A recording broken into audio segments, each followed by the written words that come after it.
The crystal chandelier above me fractured light into 1,000 tiny stars across the polished marble floor of the Grandview ballroom. My fingers curved around the stem of a champagne flute I hadn't touched, the glass warming against my palm as I stood at the periphery of wealth I'd only ever served, never inhabited. 1 month. That's how long I'd been James Wilson's executive assistant, managing calendars and correspondence for a man whose silences felt heavier than most people's conversations. The corporate gala sprawled before me like a stage set from another world. Women in gowns that cost more than my yearly salary glided past, their laughter cultured and carefully modulated. Men in tuxedos clustered in groups, their handshakes conveying deals worth millions. I'd dressed carefully tonight in a simple black dress from a consignment shop, elegant enough to not embarrass my employer, modest enough to remain invisible. That was the goal. Blend in. Observe. Don't draw attention. I'd learned in my brief tenure that James Wilson preferred his staff unobtrusive. He'd had 7 assistants in the 2 years before me, each lasting mere weeks before his exacting standards drove them to resign. I'd studied their exit interviews during my research before accepting the position. Too demanding. Impossible expectations, never satisfied. Cold. The warning should have deterred me, but I'd needed the job desperately, and something about the challenge intrigued me. My first day, James had looked at me exactly once, those dark eyes assessing me with the same attention he'd give a contract clause, then returned to his work without comment. In the 4 weeks since, our interactions remained strictly professional. He communicated through terse emails and brief verbal instructions. I responded with efficiency and precision, anticipating his needs before he articulated them. The dynamic worked. I intended to keep it that way. The ballroom doors opened, admitting a late wave of guests. I recognized several from photographs I'd reviewed in preparation for tonight. Wilson Enterprises business associates, potential partners, carefully vetted contacts. My job was simple. Circulate discreetly, remember faces and names, provide James with a detailed debriefing tomorrow morning. Standard corporate reconnaissance disguised as socializing. Champagne? A server materialized at my elbow, offering a fresh glass from an elegant tray. I'm fine, thank you. I kept my voice low, professional. The server moved on, and I shifted position slightly, gaining a better view of the entrance where James stood greeting arrivals. He wore a tuxedo with the same precision he brought to everything else, the fit impeccable. His dark hair styled back from his angular face. At 31, he commanded attention without effort, his presence making lesser men unconsciously defer. I'd noticed details about him over the past month. How he took his coffee black, no sugar. How he read contracts with his left hand pressed flat against the desk, ring finger tapping occasionally when he encountered questionable language. How his jaw tightened almost imperceptibly when his father called, their conversations brief and evidently strained. How he never smiled. Well. A voice interrupted my observations. Wilson's finally brought someone worth looking at to one of these tedious affairs.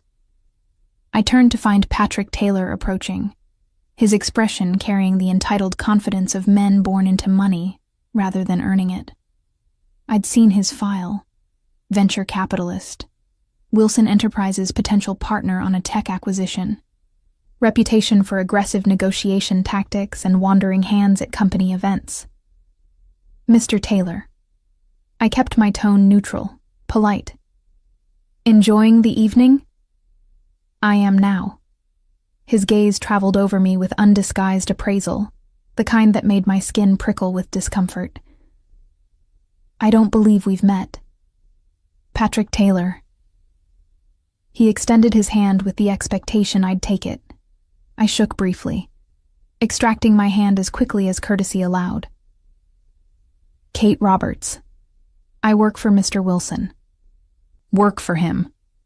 Patrick's smile widened. In what capacity? You seem far too lovely to be buried in paperwork. The casual dismissal of my professionalism rankled, but I maintained composure. Executive assistant. If you'll excuse me. Wait. He shifted position, blocking my retreat. I wanted to ask Wilson something, actually. Is she single? The question froze me mid-step. He wasn't even looking at me now. His attention fixed across the ballroom where James had just concluded a conversation and was turning in our direction. Patrick raised his voice slightly, ensuring it would carry. Wilson. Is she single? Your assistant. I'd like to take her to dinner. The ballroom didn't exactly go silent, but conversations nearby stuttered and died as heads turned toward us. I felt heat crawl up my neck, mortification mixing with fury at being discussed like I wasn't standing right there, my mouth open to respond with something cutting, but James reached us first. He moved with that particular grace I'd observed before, economical and purposeful. His dark eyes locked on Patrick with an intensity that made the other man's confident smile falter. Then James looked at me, and something in his expression shifted. Not softening exactly, but changing in a way I couldn't name. She's mine. The words dropped into the space between us like stones into still water. 2 syllables that reverberated through my chest and apparently through James's consciousness simultaneously, because his eyes widened fractionally, the first genuine surprise I'd ever seen him display. The silence stretched. Patrick blinked, confusion crossing his features. Several nearby guests had stopped pretending not to listen, and I stood there, champagne flute forgotten in my hand, staring at my boss who'd just claimed me like property in front of half the city's business elite. Something hot and reckless rose in my throat. The same impulse that had made me apply for an impossible job now made me tilt my chin up and meet James's gaze directly. Jealousy doesn't suit someone who pretends not to notice me, sir. The formal address carried just enough edge to cut. I watched his jaw tighten, that telltale sign of tension I'd learned to recognize. But instead of the ice I expected, something else flickered in his dark eyes. Something that made my pulse jump. Kate. My name in his voice sounded different than it ever had in our professional exchanges. Lower. Careful. A word. Now. Not a request. Never a request with James Wilson. But the heat in his gaze suggested this conversation would be nothing like our usual brief, formal interactions. Patrick opened his mouth to protest, but James turned that Arctic stare on him, and whatever the venture capitalist saw, there made him step back with raised hands. Sure, Wilson, no problem. Didn't realize she was spoken for. Now you do. James's hand found the small of my back, proprietary and warm even through the fabric of my dress. He guided me away from the crowd, toward the French doors leading to the terrace. I should have objected, should have pulled away, should have reminded him that I was his employee, not his possession. Instead, I let him steer me outside into the cool December night, my heart hammering against my ribs for reasons I refused to examine too closely. The terrace was mercifully empty, string lights casting soft illumination over elegant furniture and potted evergreens. The moment the doors closed behind us, muffling the party noise, James released me and stepped back. But not far. Never far enough to feel safe. I apologize. His voice was controlled, but I heard the edge beneath it. That was inappropriate. Which part? I set my champagne flute on a nearby table with deliberate care, buying time to steady my breathing. Claiming ownership of your assistant in front of your business associates, or dragging me out here like I'm in trouble? Both. He moved to the terrace railing, bracing his hands against the stone, the tuxedo jacket pulled tight across his shoulders. I don't know what I was thinking. That's evident. The recklessness still burned in my chest, making me bold. You've barely acknowledged my existence in 4 weeks, Mr. Wilson. I've been invisible. Efficient and invisible, exactly as you prefer your staff. So forgive me if I'm confused about this sudden possessive display. He turned to face me, and the look in his eyes made my breath catch. Not anger, something far more dangerous. hit me like a shout. I wrapped my arms around myself against the cold, or maybe against the intensity of his attention. You communicate in emails and one-word instructions. You never make eye contact during briefings. You've never asked me a single personal question. So yes, I assumed I was just another piece of office equipment to you. Kate.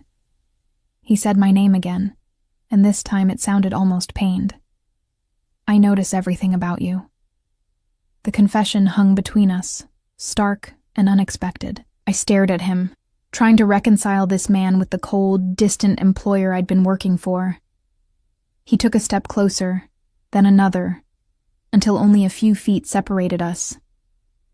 I noticed that you take your coffee with exactly 2 sugars and a splash of cream, that you organize files by color because you think chronologically but need visual cues, that you bite your lower lip when you're thinking, that you wear your grandmother's locket every day under your blouse, that you smile at everyone in this building except me.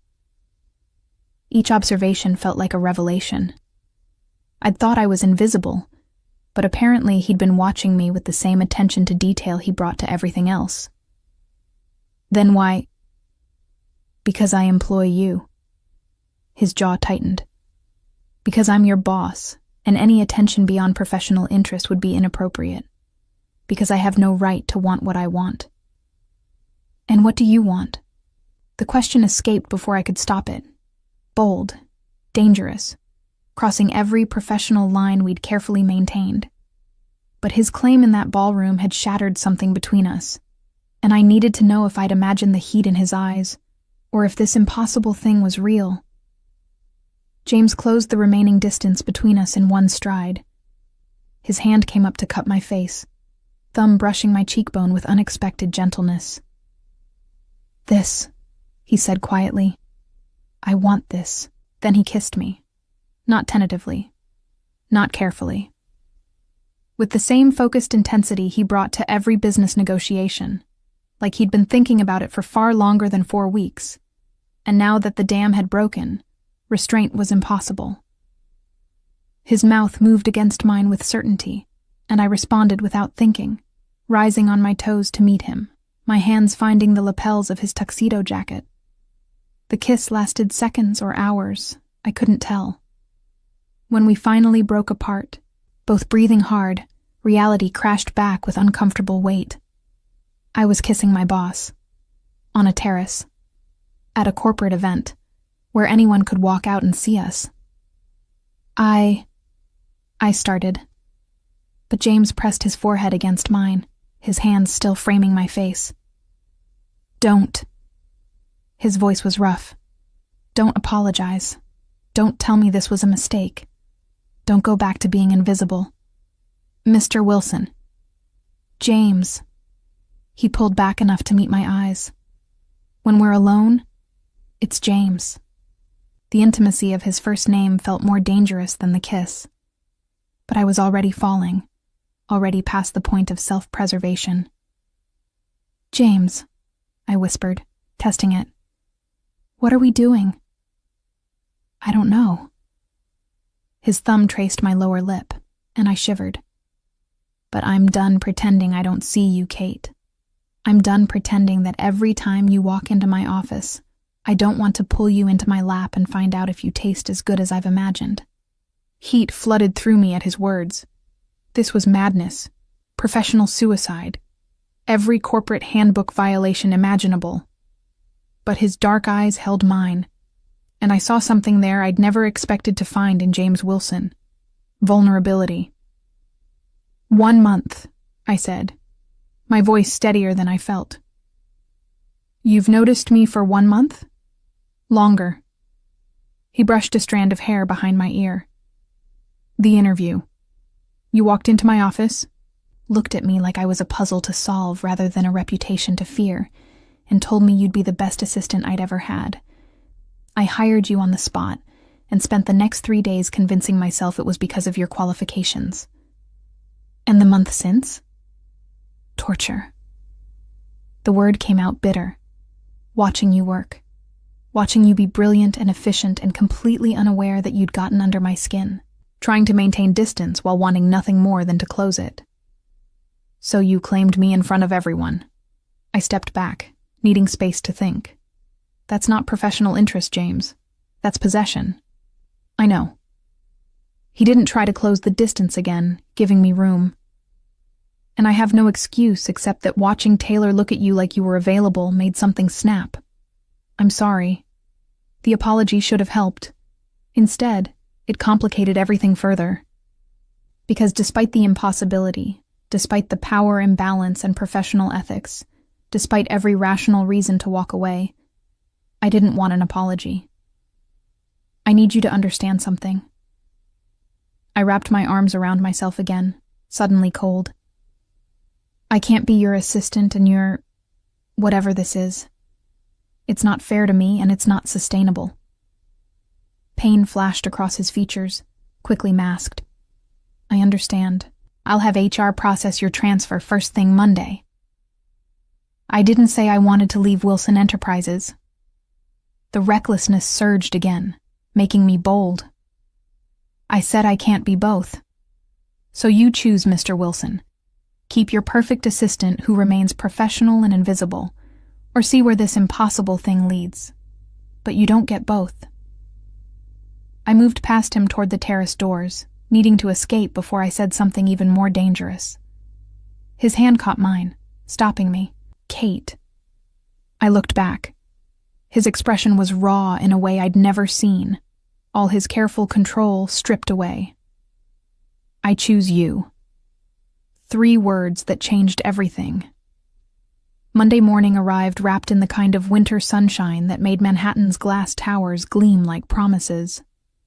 I stood in my small apartment's bathroom, staring at my reflection and wondering if I looked as different as I felt. The weekend had passed in a strange suspension of reality. James hadn't called or texted, and I'd spent 48 hours oscillating between certainty that Friday night had been a beautiful mistake and terror that I'd actually have to face the consequences of my ultimatum. My phone buzzed as I applied lipstick. A message from an unknown number, though I somehow knew who it was before I even read it. Don't come to the office today. I'll send a car at 10 a.m. We need to talk properly. James. I stared at the text, my heart performing complicated gymnastics. The presumption should have annoyed me. Just another command from a man used to absolute obedience. But the "we need to talk properly" softened it, suggested this was negotiation rather than decree. Where are we going? I typed back. Somewhere we won't be interrupted. Trust me. Trust. Such a simple word. Such complicated implications. But I found myself texting okay before I could overthink it. Then spent the next 2 hours trying on and discarding outfit after outfit before settling on a navy dress that split the difference between professional and approachable. The car arrived precisely at 10. Not a corporate sedan, but a sleek black vehicle with tinted windows and a driver who opened the door without speaking. The interior smelled of leather and something expensive I couldn't name. As we pulled into traffic, I noticed we were heading uptown, away from the financial district. My phone buzzed again. Thank you for coming. I know this is unconventional. Everything about this is unconventional, I replied. Where are we going? My apartment. Before you panic, my housekeeper is there. This isn't a seduction attempt. I just need privacy for this conversation. The apartment turned out to be a penthouse overlooking Central Park, all clean lines and floor-to-ceiling windows. The housekeeper, a professional woman in her 50s who introduced herself simply as Margaret, greeted us with coffee service already prepared in the living room, then discreetly vanished. James stood by the windows, still in his suit despite it being mid-morning. He looked like he hadn't slept well, fine tension visible in his shoulders. Thank you for coming, he said, not turning from the view. You keep thanking me.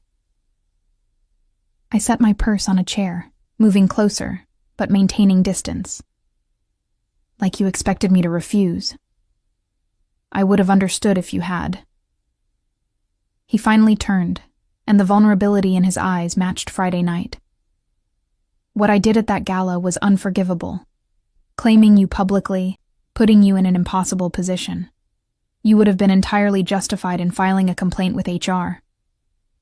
Is that what you think I want? To file complaints? I crossed my arms, suddenly irritated. I'm not some helpless employee, James. I made my own choice Friday night. I kissed you back.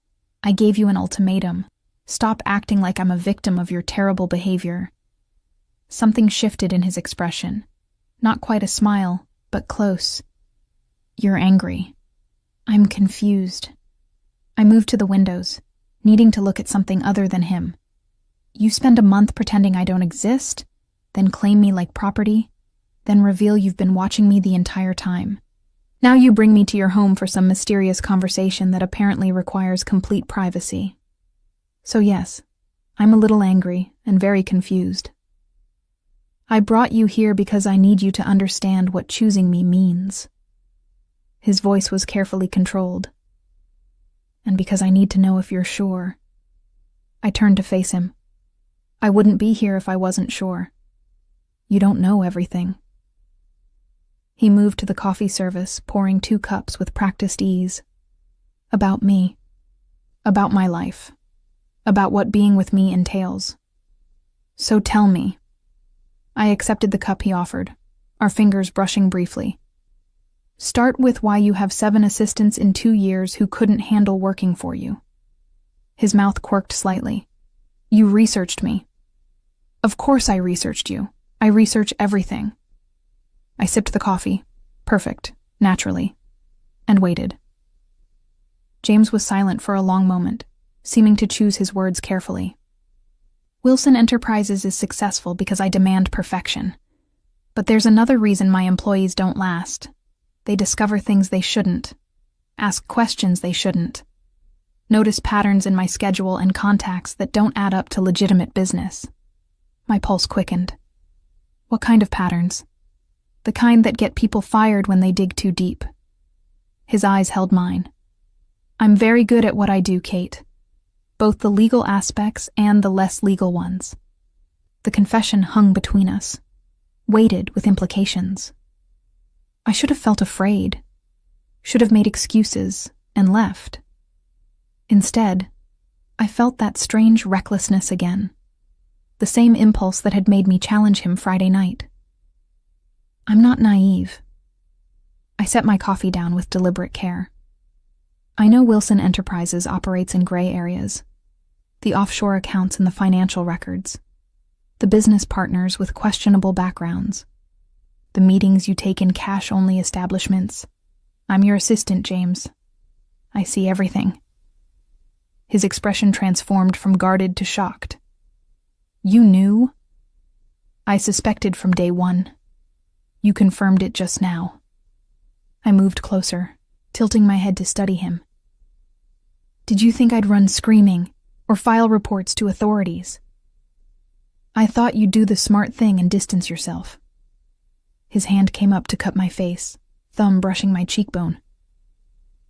Instead, you're standing here looking at me like I'm still worth choosing.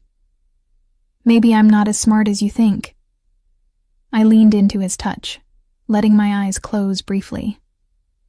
Or maybe I see something in you that you don't see in yourself. Kate. My name was almost a prayer. I'm not a good man. I don't need you to be good. I opened my eyes, holding his gaze. I need you to be honest. With me, with yourself. Can you do that? The kiss was his answer, and this time there was no public event to interrupt us. His mouth moved against mine with the same certainty as Friday night, but deeper, more thorough. His hands slid into my hair, tilting my head for better access. I rose on my toes, wrapping my arms around his neck, tasting coffee and something uniquely James. When we finally broke apart, both breathing hard, he rested his forehead against mine. I need to tell you something else. His voice was rough. About the company, about me. Okay. I tried to step back to give him space, but his hands on my waist kept me close. I'm not just an entrepreneur who bends rules. Wilson Enterprises is legitimate, but it's built on a foundation that isn't. My father. He paused, jaw tightening.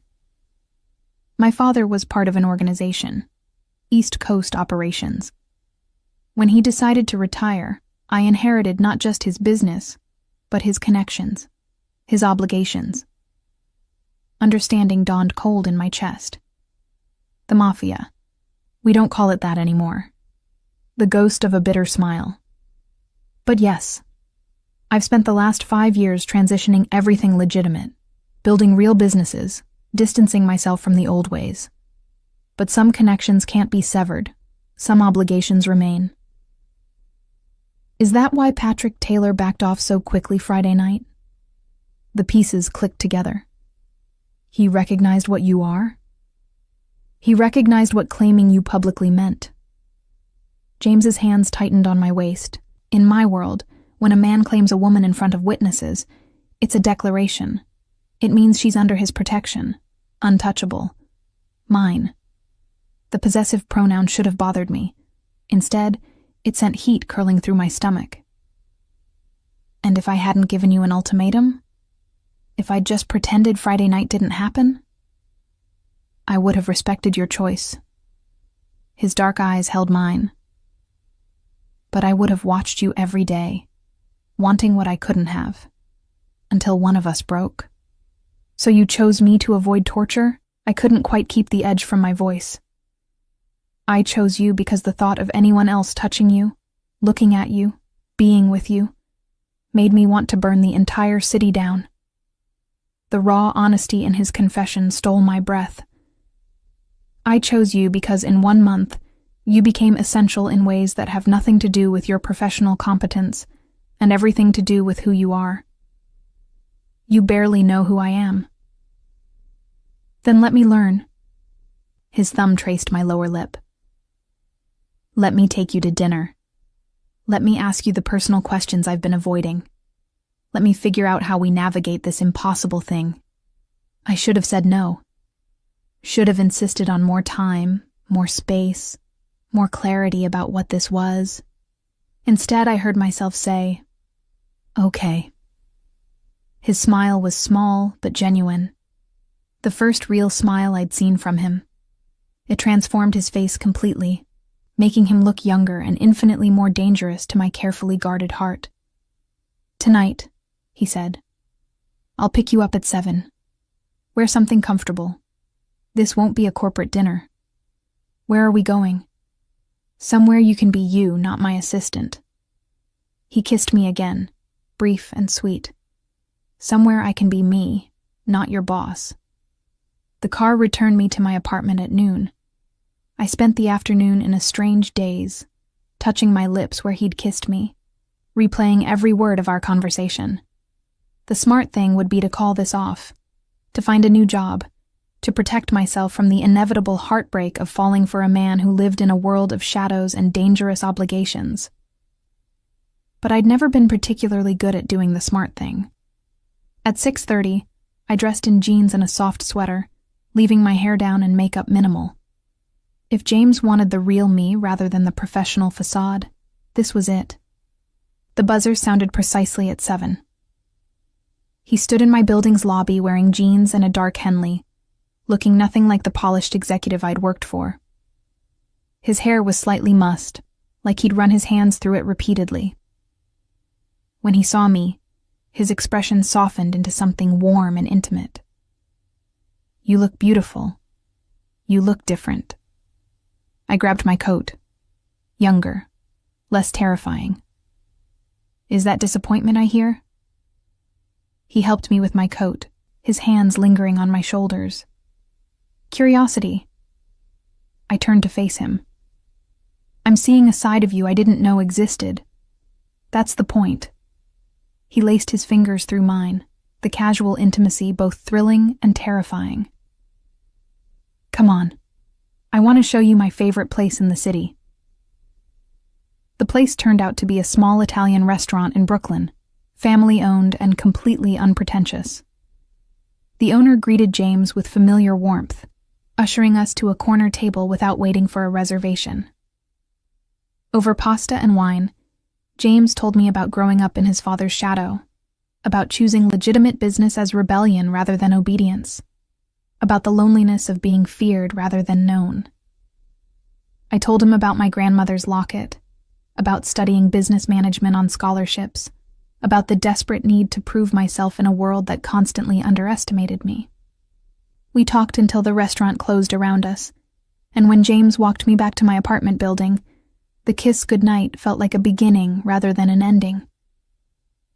"Tomorrow," he said against my lips, "we figure out the logistics, how this works professionally." But tonight was just us, just James and Kate. "I like us," I whispered. "Just James and Kate." His smile was everything. And when I finally climbed the stairs to my apartment, I knew with absolute certainty that I was already too far gone to protect my heart. 3 weeks passed in a strange double life that left me breathless and confused in equal measure. During business hours, I remained James's executive assistant, efficient, professional, invisible in the ways that mattered to Wilson Enterprises operations. But the moment office doors closed, I transformed into something else entirely. Kate, not Miss Roberts. His Kate, as he'd taken to calling me with a possessiveness that should have alarmed me, but instead made my stomach flip. We were careful, excruciatingly, frustratingly careful. No public displays, no lingering touches in the office, no indication that our relationship had shifted from professional to intimately personal. James hired a new assistant, Maggie Davies, a competent woman in her 50s who handled his schedule with brisk efficiency, while I transitioned to a newly created strategic analysis position. The promotion came with a raise and an office on a different floor, eliminating any appearance of impropriety while keeping me within Wilson Enterprises' infrastructure. It was clever, calculated, exactly the kind of solution I'd expect from a man who'd spent years navigating dangerous waters. But tonight, sitting across from James at his dining table, while his housekeeper served dinner with practiced discretion, I finally voiced the concern that had been growing for weeks. "We need to talk about what this is." James set down his wine glass, his dark eyes assessing me with the same attention he gave to contracts. "All right. What do you want to know?" "Everything." I pushed my plate away, appetite vanished. "We've been doing this dance for almost a month now. Dinner dates, late-night conversations in your apartment, kisses that stop before they go too far. But we haven't actually discussed what we're doing or where this is going. What do you want it to be?" The question shouldn't have surprised me. James had a habit of turning inquiries back on me, forcing me to articulate desires I'd rather leave unspoken. But after weeks of this careful choreography, I was done with evasion. "I want honesty. Complete honesty. Not the edited version you've been feeding me."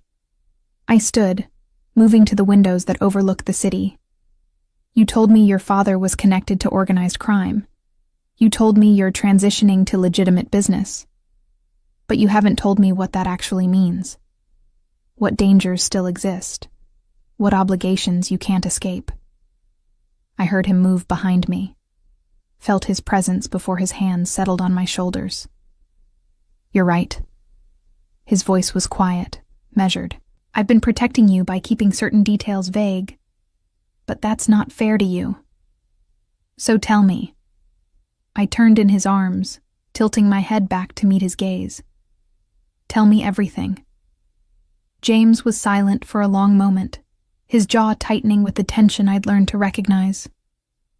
Then he took my hand, leading me to the sofa where we'd spent countless evenings talking about everything except the elephant between us. 5 years ago, when my father retired, I inherited his position in what people call the syndicate, East Coast operations, primarily New York and Boston. It's not like the movies. We don't run protection rackets or peddle drugs. It's more sophisticated now. Money laundering through legitimate businesses, strategic acquisitions that consolidate power, influence over unions, real estate, certain political circles. I listened without interrupting, letting him speak. I've spent these 5 years systematically dismantling everything illegal while building legitimate enterprises.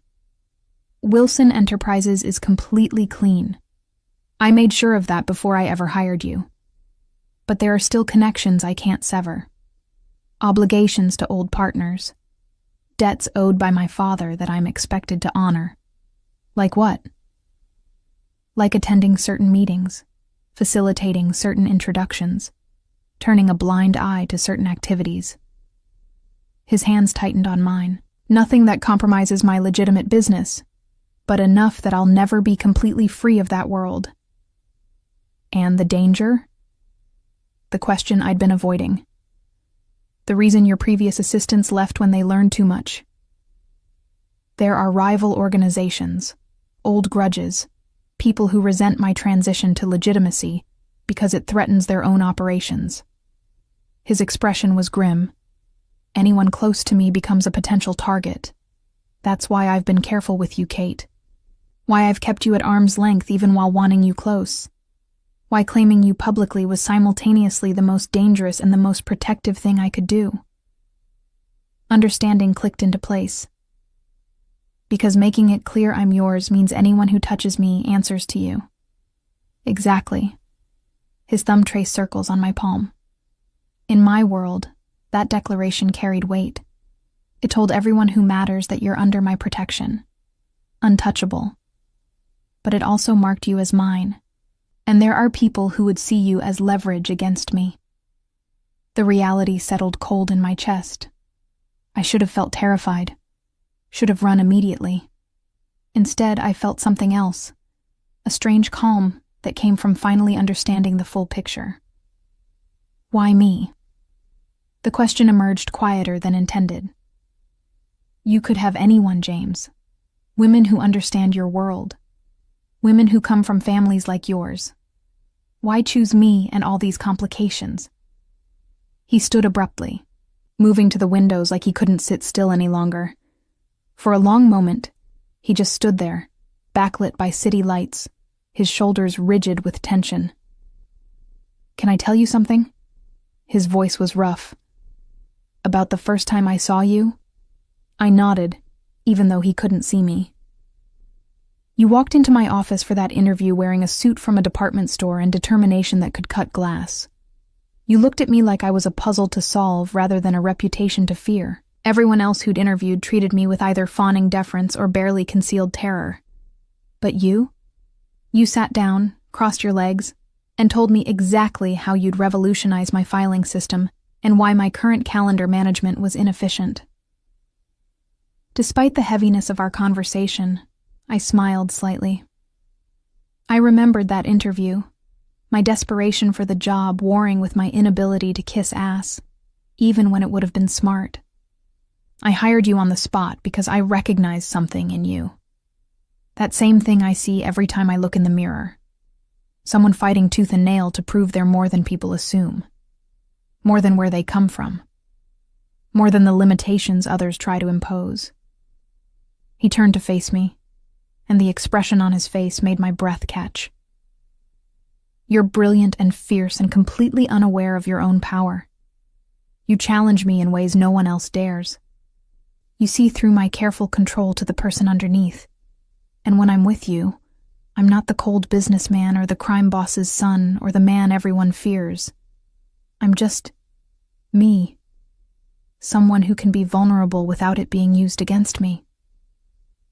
The confession hung between us, raw and honest. I stood, moving to him, needing to close the distance. I'm afraid, I admitted. Not of you, but of what this means. The danger, the complications, the impossibility of normal. I'm afraid too. His hands cupped my face with infinite gentleness. I'm afraid I'll fail to protect you. I'm afraid my past will destroy what we're building. I'm afraid that one day you'll wake up and realize you deserved someone whose life doesn't come with death threats and dangerous obligations. Stop telling me what I deserve. I pressed my palms against his chest, feeling his heartbeat under my fingers. Let me decide that for myself. Kate, I choose this. The words came out firm, certain. I choose you, complications and danger and impossible circumstances included. But I need you to promise me something. Anything. No more protecting me through omission. If there's danger, you tell me. If there's a threat, you warn me. If there's something I should know, you share it. I'm not some delicate thing that needs shielding. I'm your partner, and I need you to treat me like one. Something shifted in his expression, surprise mixing with respect, and something deeper I couldn't name. Partners?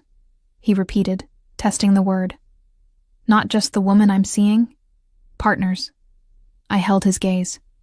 In everything. That's my condition, James. Complete honesty, complete trust. Or we end this now before we're both in too deep. His laugh was sudden and genuine. Kate, I've been too deep since that interview. Maybe even before, in some cosmic sense I don't understand. Then he was kissing me, and this time there was no careful restraint. His mouth moved against mine with desperate certainty, his hands sliding into my hair, tilting my head for better access. I responded with equal fervor, rising on my toes, wrapping my arms around his neck, tasting wine and something uniquely James. The kiss deepened, shifted, became something more than simple desire. It tasted like promise, like commitment, like two people jumping off a cliff together and trusting they'd figure out how to fly. When we finally broke apart, both breathing hard, James rested his forehead against mine. Move in with me. The words were barely whispered, but they hit me like a shout. I pulled back to look at him, searching his expression for signs of impulsive insanity. James, we've been dating for 3 weeks. 4 weeks and 2 days. His thumb traced my lower lip. And I've wanted you in my space, in my life, in my bed. Since the moment I met you. I'm done with half measures, Kate. I'm done with you leaving at midnight. I'm done with stolen moments when what I want is every moment. So move in with me. Let me wake up next to you. Let me come home to you. Let me build this properly instead of in careful, controlled increments. It was insane. Reckless, moving too fast by every rational measure. But when I opened my mouth to say something sensible, what came out was, okay. His smile was brilliant, transforming his entire face. Okay? Okay. I laughed, dizzy with the recklessness of it. On one condition, I keep my apartment for 6 months. If this disaster crashes and burns, I need somewhere to retreat and lick my wounds. It won't. His certainty was absolute. But I'll pay your rent for 6 months if it makes you feel safer. That's not necessary. Partners, he reminded me, using my own word. Partners support each other. Let me do this, Kate. I surrendered, because arguing felt less important than kissing him again. We spent the rest of the evening planning logistics, making decisions about space and boundaries, and how to navigate this new reality. By the time I left his apartment, our apartment, I'd have to start thinking of it that way, dawn was breaking over Manhattan, and I felt simultaneously terrified and more alive than I'd ever been. Moving in with James Wilson was either the best or worst decision of my life. I suspected I wouldn't know which until it was far too late to turn back. The transition happened with the same efficiency James brought to everything else. Within a week, half my belongings had migrated to his penthouse. Our penthouse, I reminded myself, though the concept still felt surreal. He'd cleared space in his closet with casual ease, making room for my far more modest wardrobe beside his collection of impeccable suits. My books found homes on shelves previously occupied only by business texts and financial journals. My coffee maker, ancient and temperamental but beloved, earned a spot on the kitchen counter beside his sleek espresso machine. Margaret, the housekeeper, adapted to my presence with professional grace, asking my preferences for tea and learning my schedule without comment on the sudden cohabitation. If she had opinions about her employer's love life, she kept them carefully hidden behind her efficient demeanor. The first morning I woke in James's bed, our bed. I lay still for several minutes, listening to his steady breathing beside me, trying to absorb the reality of what I'd done. Moved in with a man I'd known for less than 2 months. Committed to a relationship with someone whose life included dangers I couldn't fully comprehend. Abandoned every careful plan I'd made about building my career slowly, safely, without romantic complications. You're thinking too loud. James's sleep-rough voice interrupted my spiraling thoughts. His arm tightened around my waist, pulling me back against his chest. I can practically hear the gears turning. Just trying to figure out if I've lost my mind. Probably. His lips pressed against my shoulder, warm through the thin silk of the nightgown he'd bought me. One of dozens of small luxuries he kept introducing into my life despite my protests. But if it helps, I lost mine first. I turned in his arms to face him. In the early morning light, with his hair mussed and his face soft with sleep, he looked younger, more vulnerable. Nothing like the cold businessman who'd interviewed me months ago. No regrets? I asked, needing to hear it. Not one. His hand cupped my face with that gentleness that always surprised me, given his reputation for ruthlessness in business. You? Before I could answer, his phone buzzed on the nightstand. He ignored it, keeping his attention fixed on me, but it buzzed again, then again. The insistence suggested urgency. Answer it, I said, resignation settling in my chest. This was our reality. Emergencies and obligations that wouldn't wait for convenient timing. James grabbed the phone, his expression shifting from annoyed to tense as he read the screen. I need to take this. It's Christopher. Christopher Evans. I'd learned the name over the past weeks as James gradually introduced me to the players in his complicated world. A rival family's second son, known for aggressive expansion and a particular talent for finding people's pressure points. James kissed me briefly before rolling out of bed and walking to the windows to take the call. I watched his shoulders tighten, his jaw clench with familiar tension as he listened to whatever Evans was saying. The conversation was brief, conducted in those careful, neutral tones that meant danger. I need to meet him tonight.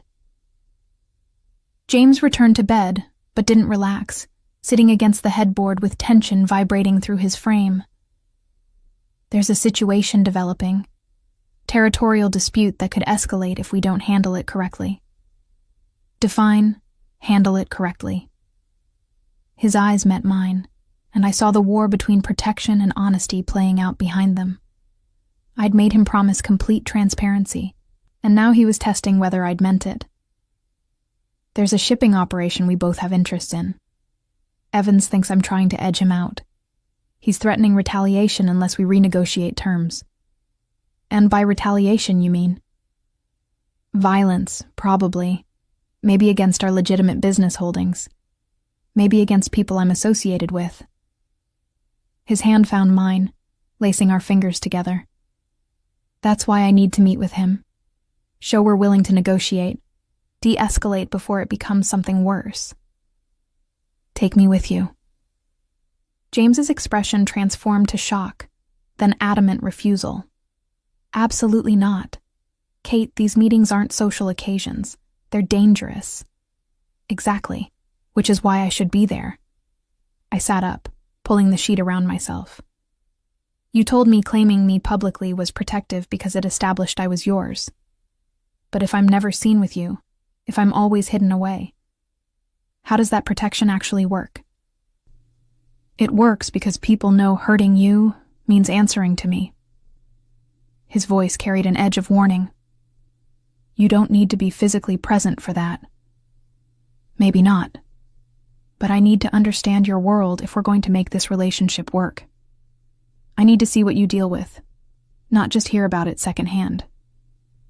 I squeezed his hand. Partners, remember?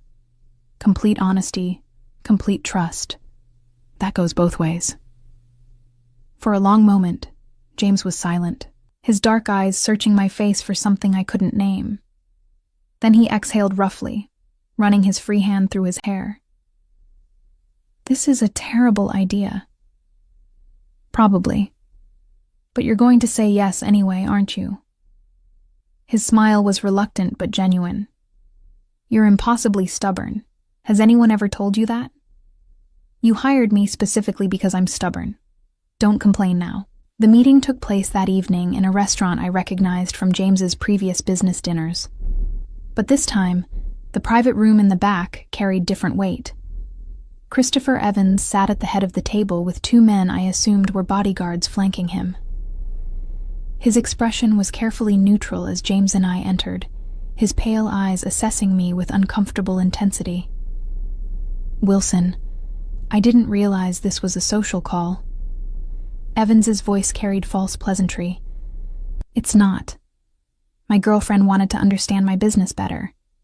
I saw no reason to exclude her from a simple negotiation." James's hand settled on the small of my back, possessive and protective. "Girlfriend." Evan's smile didn't reach his eyes. "How domestic. Does she know what kind of business we're really discussing?" "I know enough." I kept my voice steady, despite my racing pulse.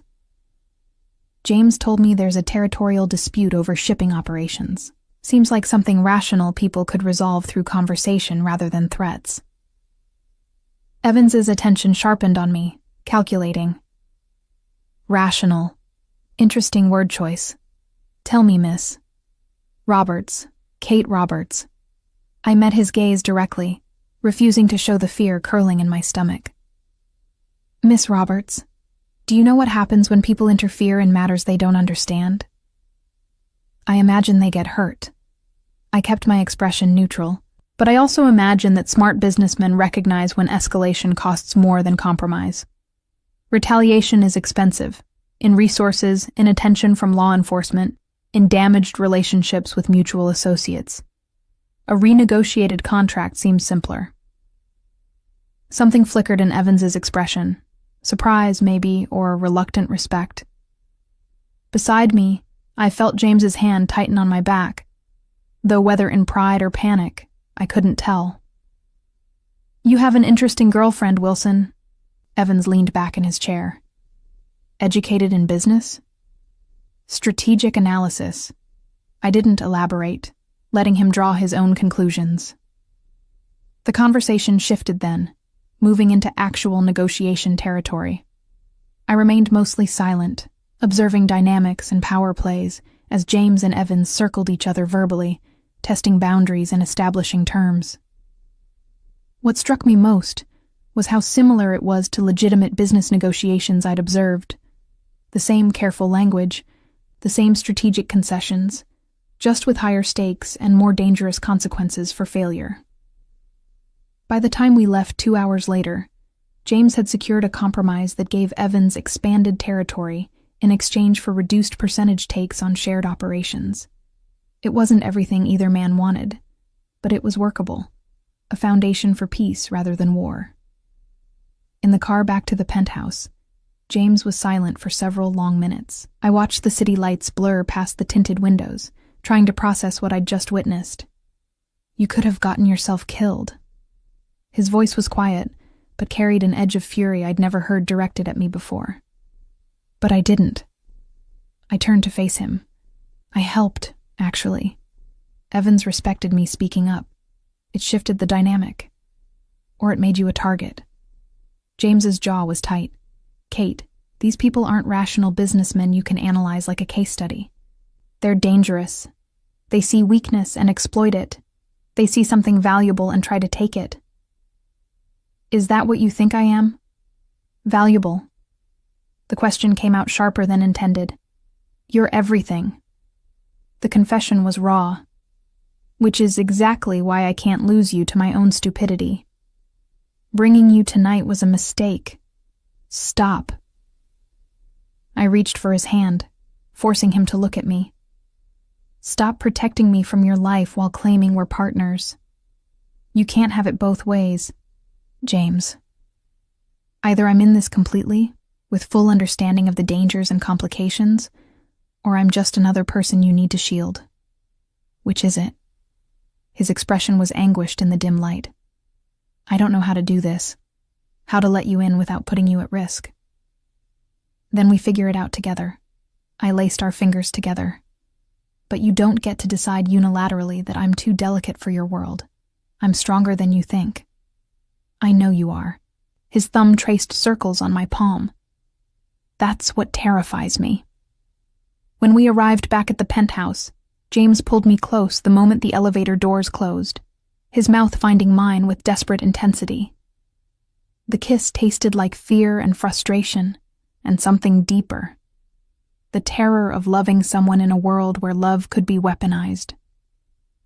We made love that night, with an urgency that felt like claiming, like reassurance, like two people trying to convince themselves that this impossible thing could actually work.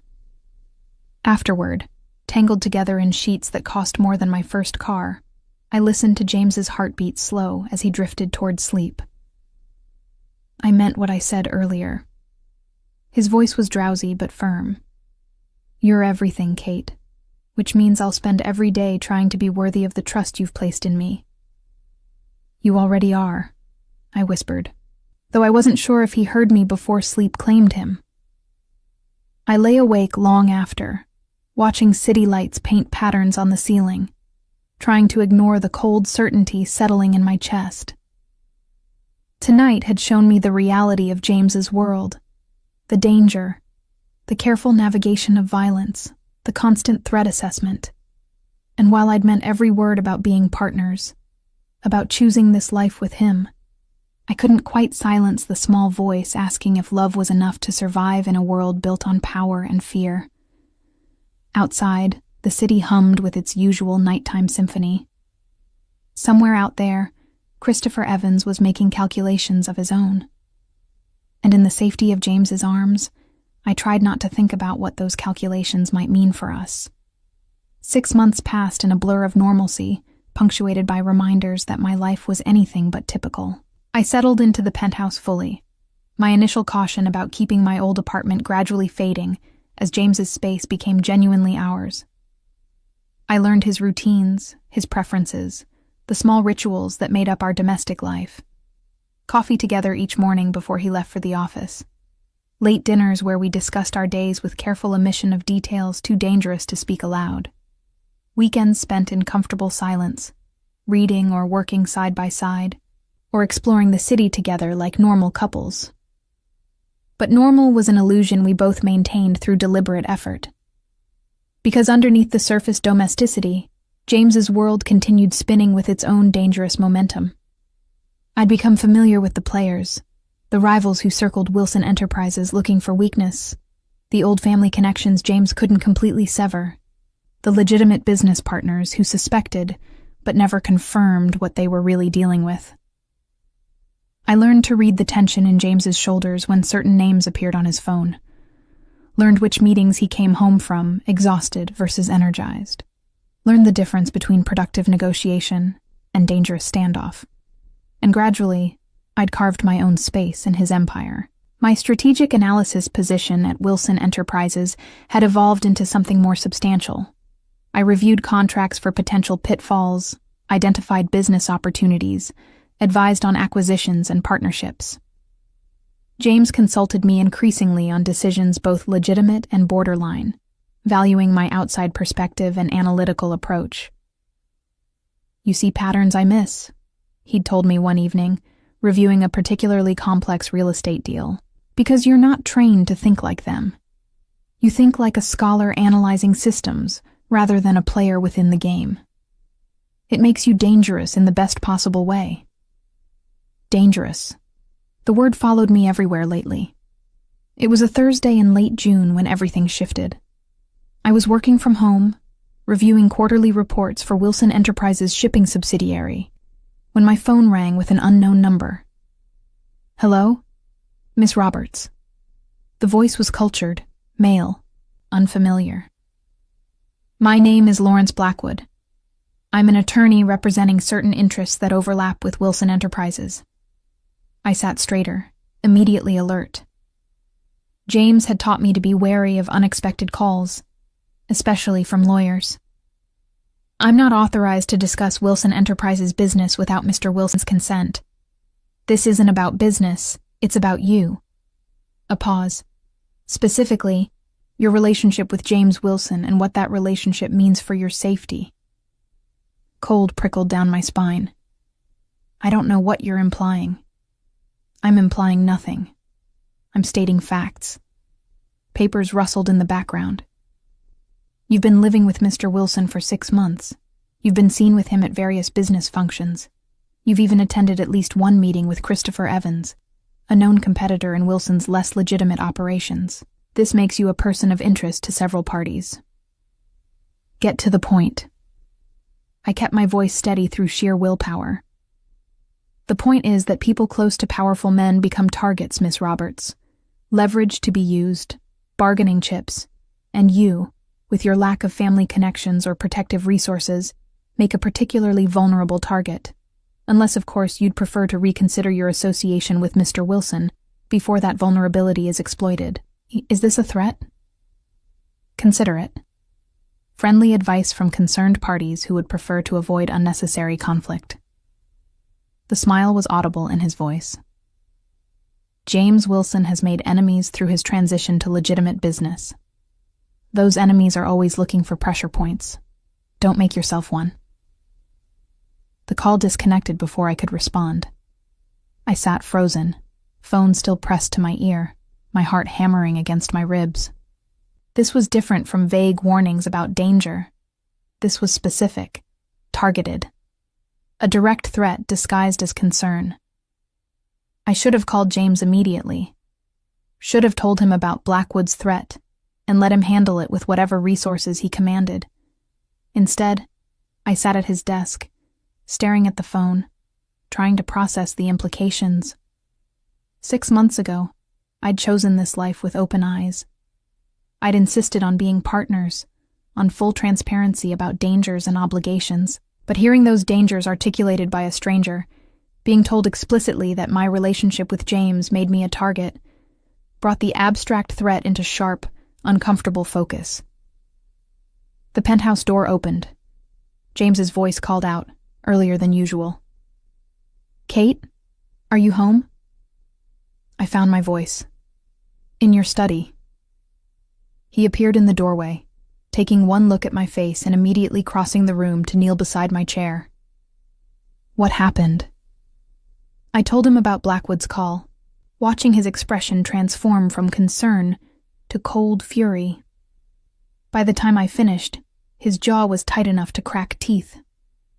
Lawrence Blackwood works for the Mitchell family, Boston operations.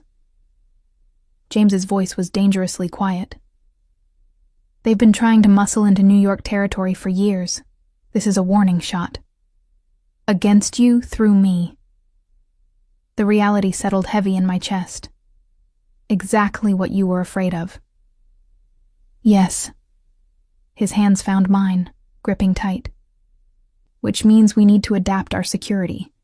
I'm assigning you a detail. James. This is non-negotiable, Kate. His eyes held mine. You told me we're partners. Partners protect each other. That means you accept protection even when it's inconvenient or uncomfortable. Understood? I wanted to argue. Wanted to insist I could handle myself, that bodyguards were excessive, that this would disrupt my entire life. But looking at his face, seeing genuine fear beneath the fury, I couldn't. Understood. The security detail materialized the next day. 2 professionals, a man named Marcus and a woman named Rachel, who maintained discreet distance while ensuring I was never truly alone. They accompanied me to the office, to meetings, to coffee with friends. Their presence was simultaneously reassuring and suffocating. I feel like a Mafia princess in a movie, I told James one evening, watching Rachel stationed casually near the penthouse entrance. Except, I didn't sign up for this role. You signed up the moment you moved in with me. His arms came around me from behind, chin resting on my shoulder. I know it's difficult, But the alternative is you being vulnerable, and I can't accept that. The alternative is me living my life without being constantly monitored. Kate. He turned me to face him. The Mitchells don't make empty threats. Blackwood's call was a warning that they're watching you, looking for opportunities. Until we resolve this situation, security isn't optional. And how do we resolve it? What does that even mean?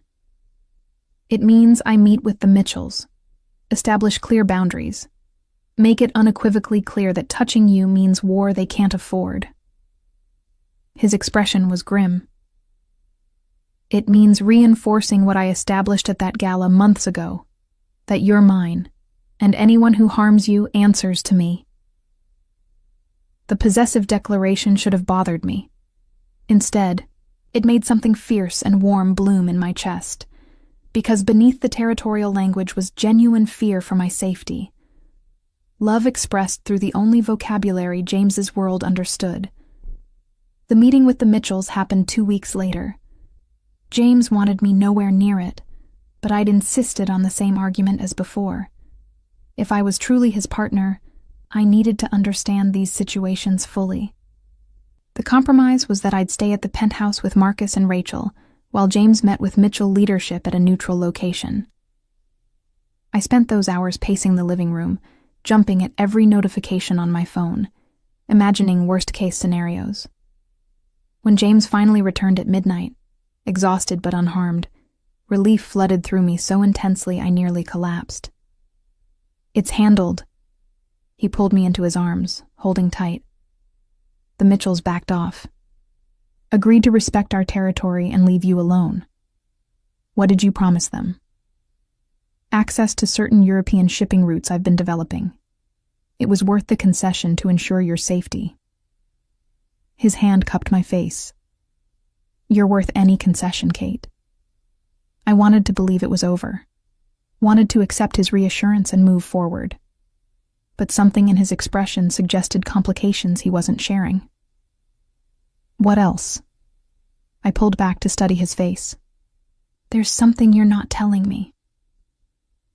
James was silent for a long moment, internal war visible in his eyes. Then he sighed, leading me to the sofa.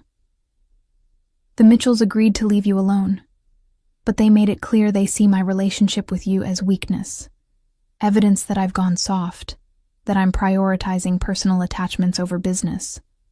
Other families will see it the same way, which means I need to demonstrate strength elsewhere, be more aggressive in other negotiations, show that protecting you doesn't mean I'm vulnerable.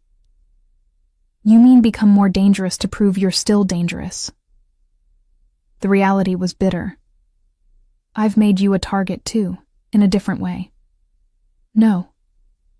His hand found mine, lacing our fingers together. "You've given me something worth protecting. There's a difference. Before you, I had nothing to lose except business interests and reputation. Now I have something infinitely more valuable. That doesn't make me weak. It makes me more careful and more ruthless about eliminating threats." The logic was twisted, but somehow made sense within James's world. I was both his greatest vulnerability and his motivation for being uncompromising. The thing that could destroy him, and the thing worth destroying others to protect. "I don't know if I can live like this." The confession escaped quietly. "Always wondering if loving you puts you at risk, or puts me at risk. Always calculating security implications instead of just existing." "I know." He pulled me against his chest, and I felt his heartbeat steady beneath my ear. "But I also know I'm not letting you go. So we figure out how to navigate this together. How to build a life that acknowledges the dangers without being consumed by them.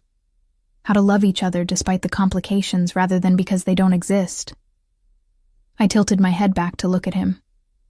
"You've never said that before." "Said what?" "That you love me." His expression softened into something vulnerable and unguarded. "I've loved you since you walked into that gala and called me out for jealousy in front of everyone. Maybe even before. I just didn't have the language to admit it until now. I love you too."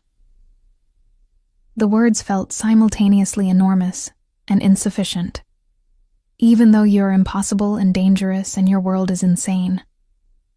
His laugh was soft. Especially because of those things, I suspect. You don't do anything the easy way, Kate Roberts. Neither do you, James Wilson. We sat there in the quiet penthouse, holding each other, as the city glittered below. Tomorrow would bring new complications, new threats, new negotiations. But tonight, we had this, the certainty of love acknowledged, the fragile security of being together despite everything trying to pull us apart. It would have to be enough. The first snowfall of December came early, transforming Manhattan into something softer, cleaner, almost innocent. I stood at the penthouse windows watching it drift down past glass towers, my hand unconsciously resting on my still flat stomach. 8 weeks. That's how long I'd known about the pregnancy without telling James. It wasn't that I didn't want to tell him. It was that telling him would make it irrevocably real, would force decisions we weren't ready for, would introduce new vulnerabilities into a relationship already complicated by danger and obligation. So I'd kept the secret close, attending doctor appointments during work hours, hiding morning sickness behind excuses about bad coffee, waiting for the right moment that never seemed to arrive. You're thinking loud again. James's arms came around me from behind, his chin settling on my shoulder. Want to share? Just watching the snow. The lie felt heavier than usual. It's beautiful. It's cold and wet and makes traffic impossible. But his tone was affectionate. You're the only person I know who gets poetic about weather. I turned in his arms, studying his face. 10 months since that gala where everything changed. 10 months of building this improbable life together.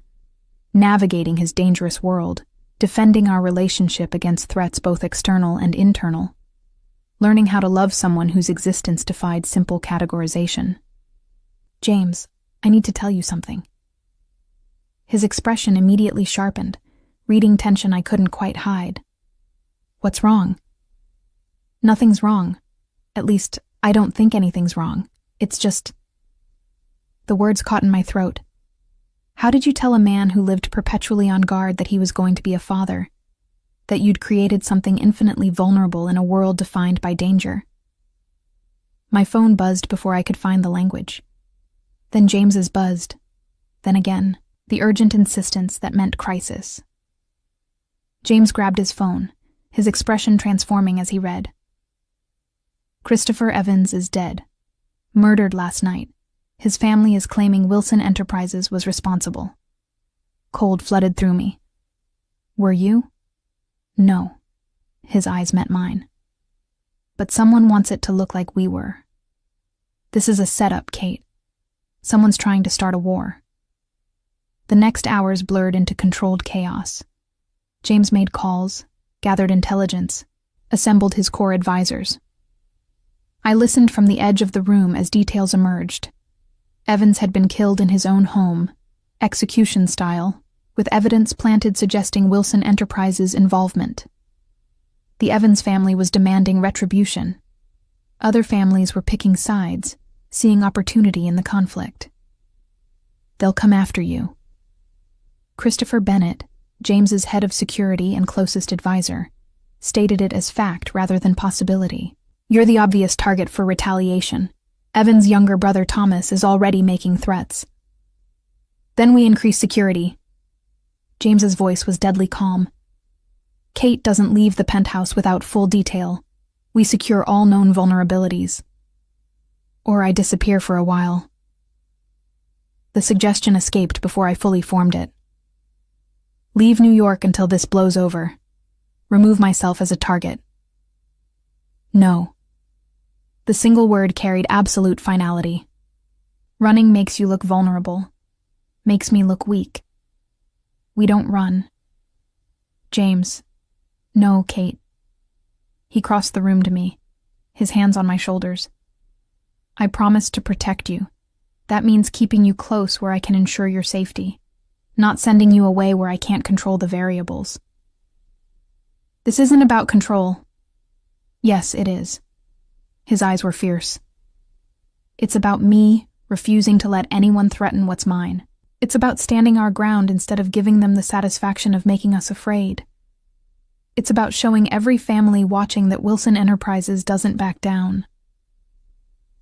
The possessive declaration should have alarmed me. Instead, it made the secret I'd been keeping suddenly unbearable. I'm pregnant. The words dropped into the charged silence like an explosion. James froze, his hands still on my shoulders, his expression cycling through shock, disbelief, and something that might have been terror. What? 8 weeks. My voice was steadier than I felt. I've known for 3 weeks. I was trying to find the right time to tell you, but there never seemed to be a right time. And now someone's murdered Christopher Evans and framed you for it, and your world is imploding, and... He kissed me. Cut off my spiraling explanation with his mouth on mine, fierce and claiming. When we broke apart, his forehead pressed against mine, his breathing ragged. You're pregnant. Testing the words. We're having a baby. Yes. I searched his face for the reaction beneath shock. I know this is terrible timing. I know it makes me an even bigger target. I know it complicates everything. It's perfect. His hands moved to frame my face, thumbs brushing my cheekbones. Terrifying and impossible and absolutely perfect. James, did you hear the part about terrible timing? Someone just framed you for murder. There's going to be a war. This is possibly the worst moment in history to be pregnant with your child. Or the best. His smile was small but genuine. Because now I have 2 people worth fighting for instead of 1. 2 reasons to end this quickly and decisively rather than letting it drag out.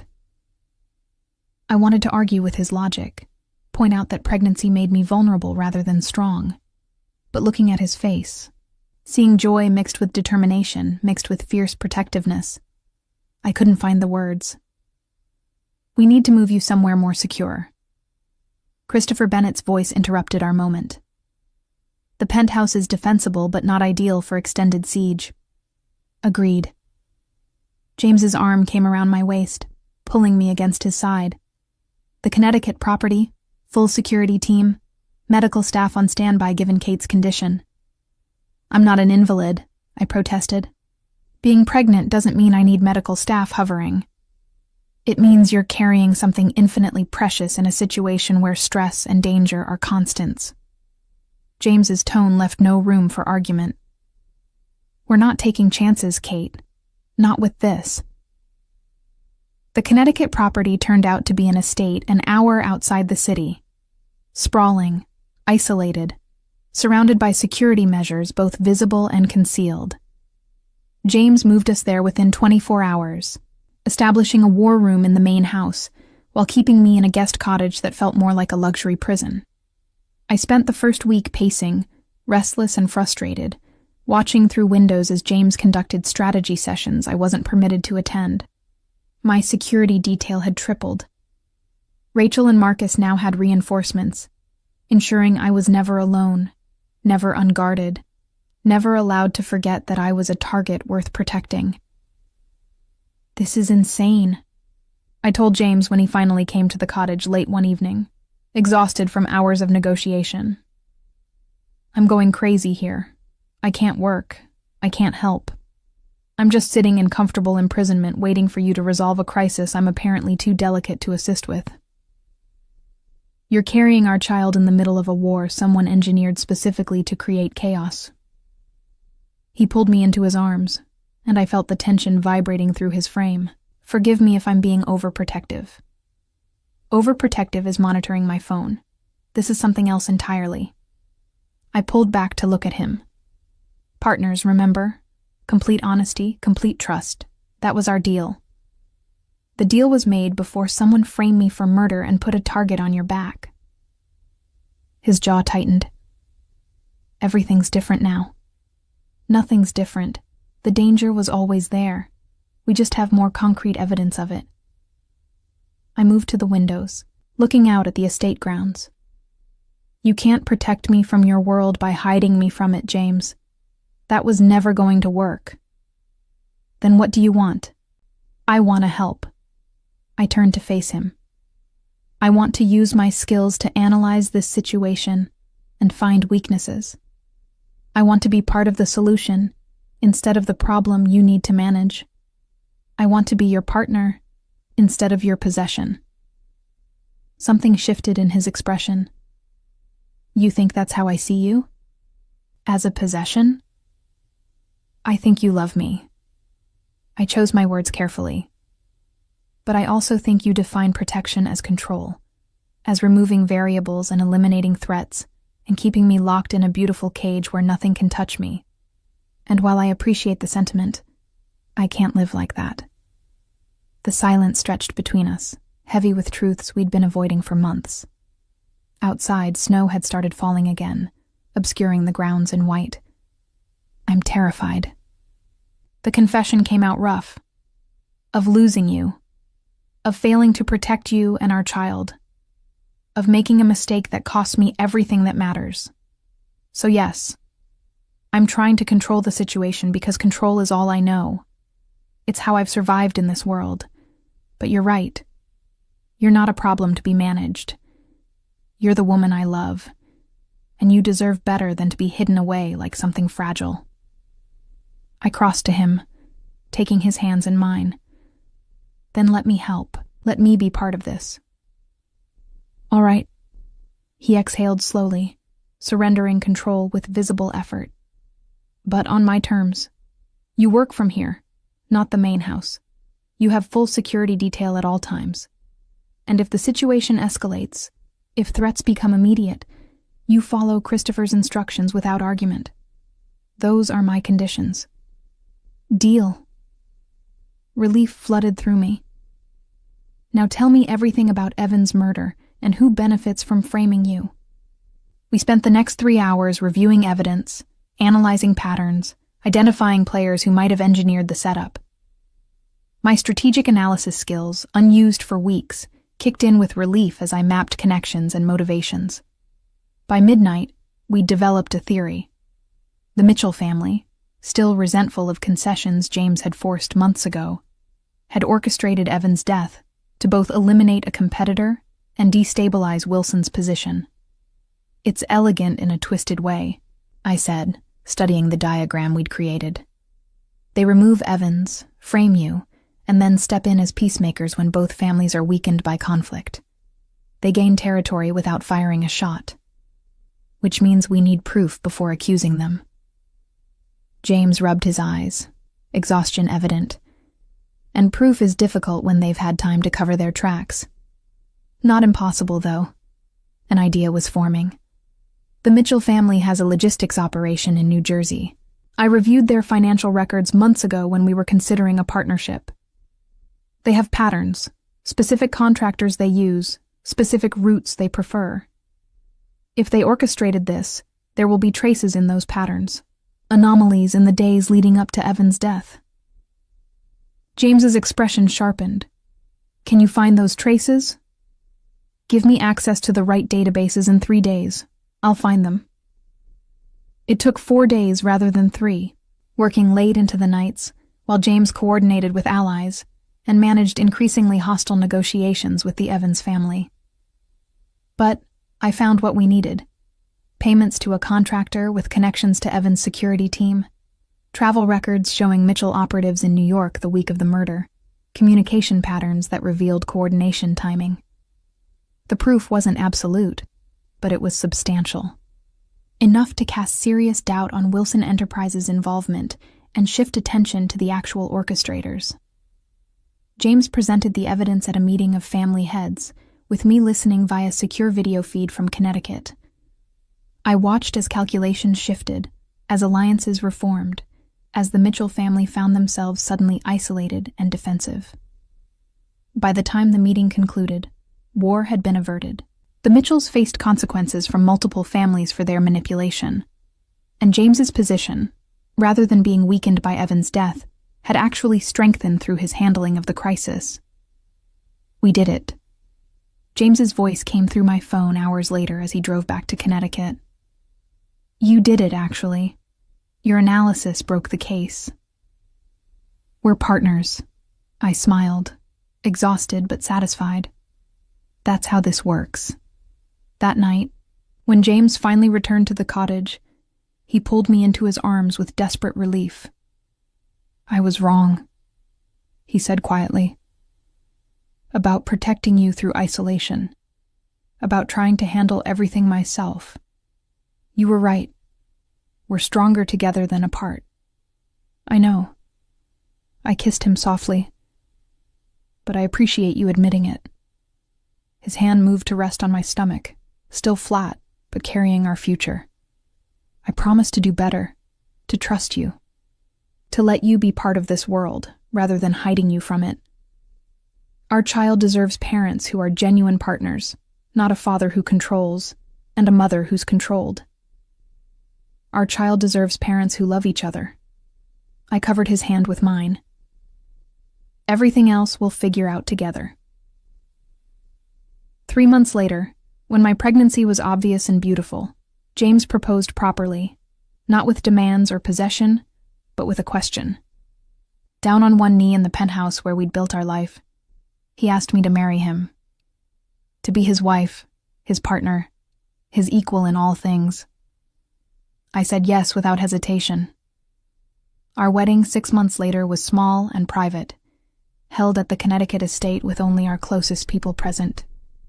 I wore a simple dress, carried flowers from the estate gardens, and spoke vows that promised partnership and love rather than obedience and protection. When James's voice broke during his vows, when tears tracked down his face as he promised to love me and our daughter equally, to be worthy of the trust we'd placed in him, I knew we'd found something rare. Love that existed despite impossible odds. A relationship built on honesty and trust, rather than control and possession. A future neither of us had expected, but both of us had chosen. Our daughter was born on a cold February morning, perfect and screaming, and absolutely ours. James held her with such gentleness, such awe, that I fell in love with him all over again. Watching him transform from the cold businessman I'd interviewed to the father crying over our child, I knew we'd done something extraordinary. We'd built real love in a world defined by power. We'd created family from impossible circumstances. We'd chosen each other, repeatedly, despite every reason to walk away. It wasn't the simple love story I'd once imagined for myself, but it was ours, messy and complicated, and absolutely worth every difficult choice that had brought us here. From that first possessive claim in a crowded ballroom to tears on our wedding day, Kate and James proved that real love isn't about control. It's about choosing partnership despite every impossible obstacle. Their journey from boss and assistant to husband and wife, from dangerous secrets to vulnerable honesty, reminds us that the most powerful thing we can offer someone is complete trust. If this story moved you, please click like to help others discover it. What would you have done in Kate's position when James first claimed you publicly, accepted his protection, or demanded your independence first? Share your thoughts in the comments below.